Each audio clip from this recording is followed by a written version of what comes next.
ọba aládé là ń pè ní Soun Ogbomoso o. Ìdílé ọlá ni ó ti wá, ìlú fẹ́ni lóye ni ó sì jẹ́. Akíkanjú làwọn tí wọ́n ń jẹ oyè yẹn bọ̀ látàná o. Bọ̀kàn bá wà jà tó síwọ́ iṣẹ́, wọ́n sì tún fòmí ràn jẹ. Inú wa dùn pé báwa lálejò l'Ógbómọ̀ṣọ́.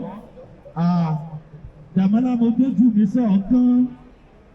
Ṣé kìí ṣe kábíyèsí ní wọlé bọ̀ yìí? Ó ní nǹkan tá a jẹ́ kó ṣe é bà. Ó ní nǹkan tá a jẹ́ kó ṣe é. Kábíyèsí, His Imperial Majesty Ọba Ghandi Afọlábí Olaoye tí jẹ́ òun gẹ́gẹ́ kẹta. Ẹjọ́ ṣe kábíyèsí o. Ẹjọ́ ká dìde dúró láti yẹ kábíyèsí sí. Kábíyèsí ti wọlé. Lẹ́gbẹ̀lẹ́gbẹ̀ ẹ̀dí àpò ẹjẹ́ á dìde dúró láti yẹ kábíyèsí sí. Kábíyèsí gbogbo àwọn tí a wà lábẹ́ tẹ́ǹtì ká wà lórí ìdúró. Ọba ọ̀pá lóye rọ̀ bí ọ̀gẹ̀dẹ̀. Gbogbo àwọn tí a wà. Ẹ kú déédéé wò yìí níbi gbogbo tẹ́ ẹ̀ tí ń wò mí.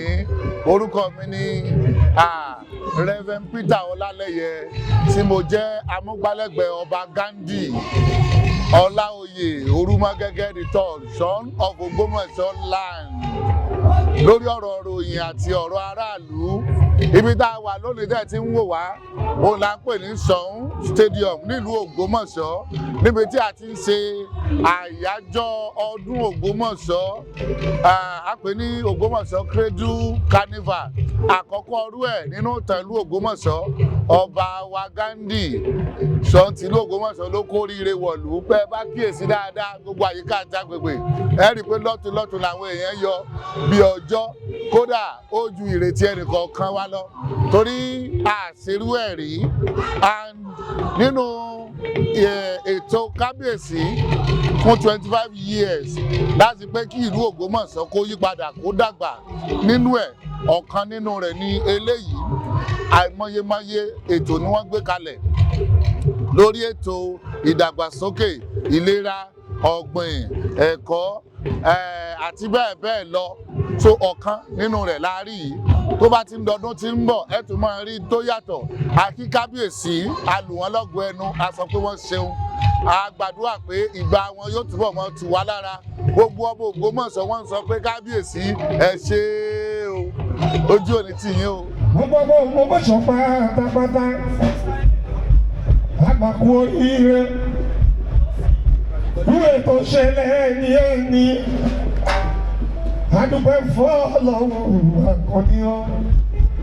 Àǹdà wa sùnkúra tù ọ́. Àwọn ọmọ tòrú mọ́ gẹ́gẹ́. Orúmọ gẹ́gẹ́. Orúmọ gẹ́gẹ́. Orúmọ gẹ́gẹ́. Ọmọ Aláwòye. Kábíyèsí ní Ghandi ọba aláṣẹ.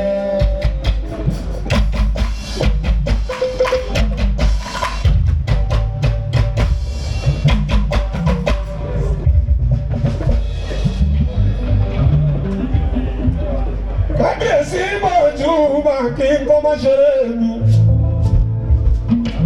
Ọba Fọlábí ní Ghandi orúkọ gẹ́gẹ́. Ẹni bá fojú dọ́gba, kélé ní ẹ̀gbọ́n ní tó ń wò ó. Àkànní àgbẹ̀ mi àmọ́ mi.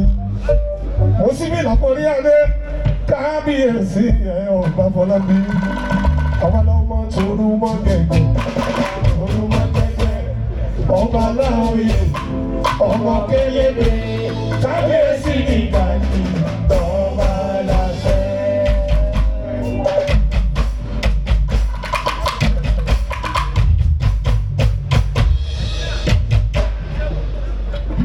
Ògbómọ̀ṣọ́ àjílété, mo fẹ́ràn rẹ̀ ìlú Akin. Ògbómọ̀ṣọ́ àjílété, mo fẹ́ràn rẹ̀ ìlú Akin. Ògbómọ̀ṣọ́ àjílété, mo fẹ́ràn rẹ̀ ìlú Akin. Mo fi àkókò yìí kí gbogbo orí adé ọ̀run lẹ̀kẹ̀ ní tìbútòrò ilẹ̀ Ògbómọ̀ṣọ́ pé a kú oríire. Irú ètò tí ó ṣẹlẹ̀ rí tó ń ṣẹlẹ̀ lọ́wọ́lọ́wọ́ báyìí. Pàápàá jùlọ mo kí kábíyèsí His Imperial Majesty Aláyélúwà ọba Ghandi Ìlúfẹ́milóyè Olaoye Ògbómọ̀gẹ́gẹ́ kẹta tí wọ́n jẹ́ aṣíwájú nínú ètò pàtàkì yìí. Tẹ́ bá wo àyíká wọ́n wà ètò yẹn dá pọ̀ jù, gbogbo abẹ́ kálukú pẹ̀lú aṣọ ìbílẹ̀.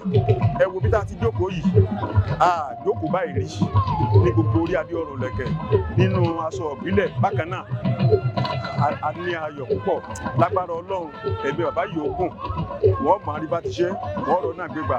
Èyí ò ní jáse mọ́ fún wa o.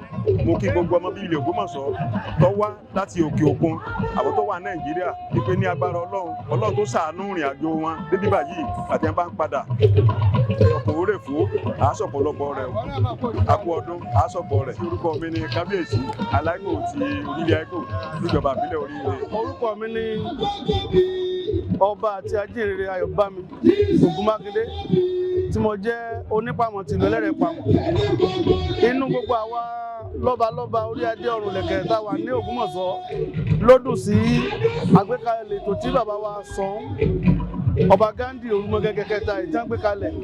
Ó jẹ́ èyí tí ó ṣe gbogbo ọmọlú Ògbómọ̀ṣọ́ ní àǹfààní láti jọ ní àjọṣepọ̀ tó gún mọ́, láti mú ká wà ní ìṣọ̀kan, láti mú kí á fìmọ̀ ṣọ̀kan, láti gbogbo olú ìga, àdé láti jẹ́ ká dá gbogbo àwọn ọmọ wa tí wọ́n wá ń jọba, àwọn tó wà nílùú èbó, àwọn tó wà ní ìlú míì tí wọ́n gbé ní ìlú yìí, láti jẹ́ ká dára wa mọ̀, àdé láti jẹ́ ká tún fìmọ̀ ṣọ̀kan, láti tún jà fún ìlú yìí, láti mú kí ìdàgbàsókè bá ìlú yìí.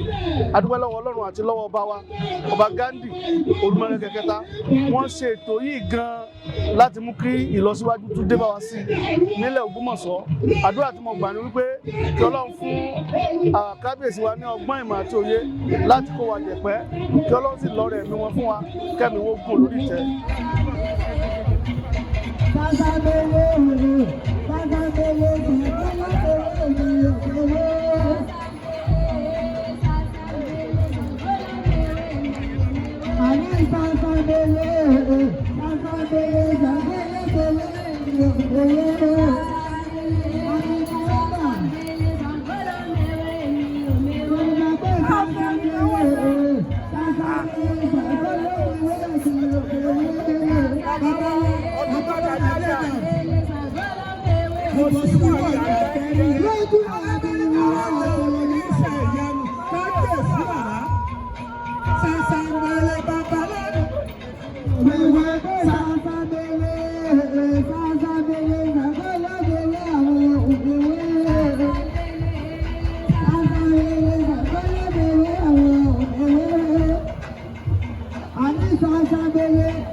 Honorable George Gbadegese Ogunlade, mo jẹ́ alága ìjọba ìbílẹ̀ àríwá Ògbómọ̀ṣọ́ náà local government, alága tó gba àlejò lọ́jọ́ òní. A dúpẹ́ lọ́wọ́ Ọlọ́run fún ètò ayẹyẹ carnival tó ní àkọ́kọ́ ọrú rẹ̀ ní ilẹ̀ Ògbómọ̀ṣọ́. A kí ọba wa aláyélúwà His Imperial Majesty ọba Ghandi Olaoye Ògbómọ̀gẹ́gẹ́ III fún àgbékalẹ̀ ètò yìí. Ìgbà wọn yóò tù wá lára. A kí wọn kú ayẹyẹ ọdún kan lórí ipò. A kí wọn kú ayẹyẹ ọdún kan lórí ipò. Lágbára lọ́wọ́ Ọlọ́run, ipò náà ẹ̀mí wọn ò lò pẹ́, wọ́n pẹ́ lórí oyè. Ìlú ó dẹ̀tù bàtùsẹ́ lásìkò wọn. Mo wá ń rọ àwọn ọmọ Ògbómọ̀ṣọ́, àwa tá a wà lé, àwọn tó wà lẹ́yìn odi, ẹ jẹ́ ká fọwọ́sowọ́pọ̀ pẹ̀lú kábíyèsí ọba Ghandi láti gbé ìlú Ògbómọ̀ṣọ́ lárugẹ, kí ìlú Ògbómọ̀ṣọ́ lè dàgbàsókè. Gbogbo ètò rere tí kábíyèsí ní, ẹ jẹ́ ká gbárùkù tì wọ́n láti jẹ́ kó wá sí ìmúṣẹ. Mo rọ gbogbo àwa lọ́balọ́ba tá a wà nílé Ògbómọ̀ṣọ́ pé ká ṣera wa ní ẹyọ̀kan, ká ṣera wa ní nínú ìfẹ́ òun ni Ọlọ́run gbé ẹ jẹ́ ká gbé ìfẹ́ sínú Ògbómọ̀ṣọ́ kí inú Ògbómọ̀ṣọ́ lè máa dàgbà jù báyìí lọ gbogbo àwọn tó wá síbi ètò ayẹyẹ yìí mo gbàdúrà pé nígbà tá a bá ń padà àdélé bá rí àrìnàkúrè àkóyá ní. láyé ń fẹ́ náà ọ̀rọ̀ kárí ayé lọ́rùn jẹ́ kí n bèrè iṣẹ́ ọwọ́ mi ó dá mi lọ́lá lọ́pọ̀lọpọ̀ tó bá ti borí ìwé ìmọ̀kùnrin bí bàbá sọ fún mi ní kójó bí bàbá sọ fún màmá kójó tó rí jòdó wà níbẹ̀ rẹpẹtẹ ni gbogbo aráyé àwọn òyìnbí wọ́n jó.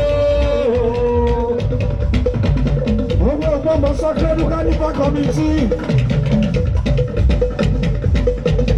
Ọ̀rọ̀ ní túnra òfin Mákindé. Lásọ̀rọ̀ wọ́n lẹ́kọ̀ọ́ rẹ̀ ní ara wa ni. Bẹ́ẹ̀ ọ̀rọ̀ olúwa ṣẹ́gun bá wí. Gbogbo iye kú àdúró ti pa. Mú ìwà ọ̀kẹ́ o. Ọ̀kẹ́ mi mú ìwà.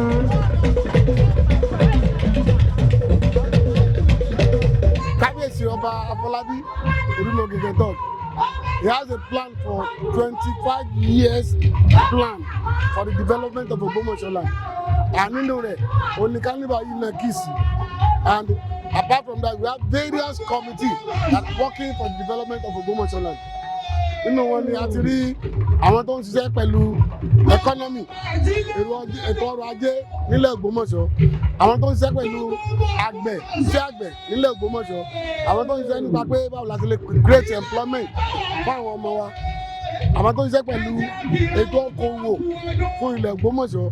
Gbogbo eléyìí láìpẹ́ láì jìnnà ẹ máa rí value tí ìjókòó yìí tó máa add to the economy of Oyo State, of Ogbomoso land and Nigeria at large. Cradles Carnival tí a ṣe ní Ògbómọ̀ṣọ́ lénìí, a kí gbogbo ọmọ Ògbómọ̀ṣọ́ nílé lájò tí a jọ péjú ṣe ọdún yìí, kí Ọlọ́run ọba ọlọ́jọ́ èní kí ó jẹ́ kí a tó ṣe ọ̀pọ̀lọpọ̀ rẹ̀ ní ayé.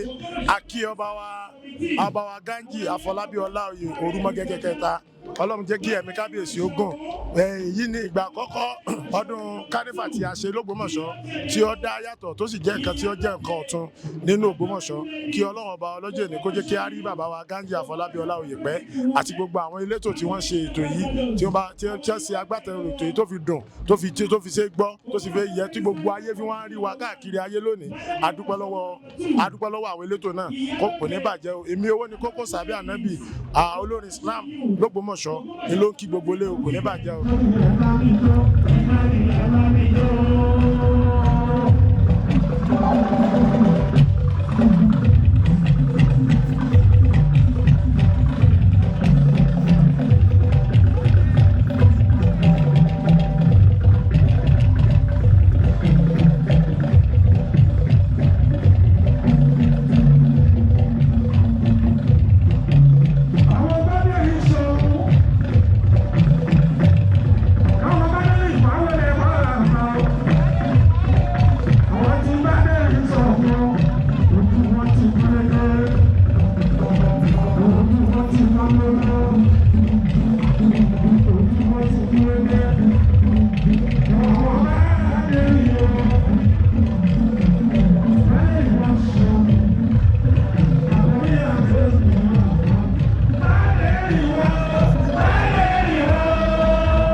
Orúkọ tèmi ni Comrade Lekan Ayorinde tí ọ̀pọ̀lọpọ̀ ènìyàn mọ̀ sí actor.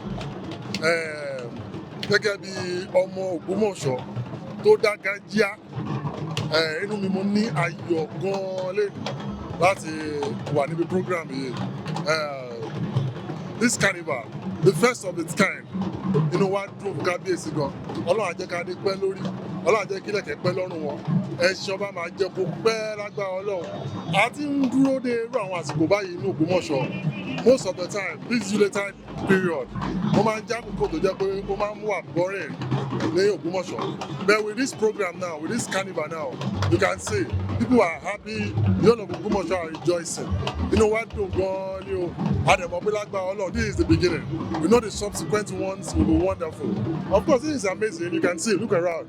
Inú wa dùn gan-an ni. Ọlọ́run á jẹ́ kó Ògbómọ̀ṣọ́ máa tẹ̀síwájú. Ọlọ́run á jẹ́ kí Nàìjíríà dá sí i.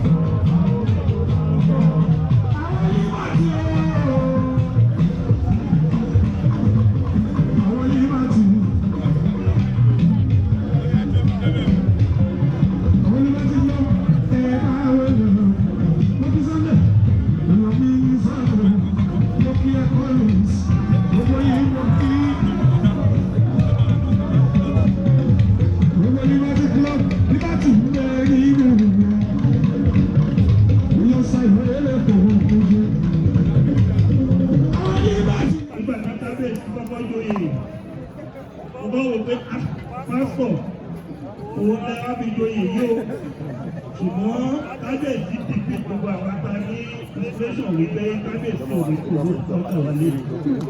Gbogbo program ìfẹ́ ṣe ń ṣe pọ̀ láti ilẹ̀.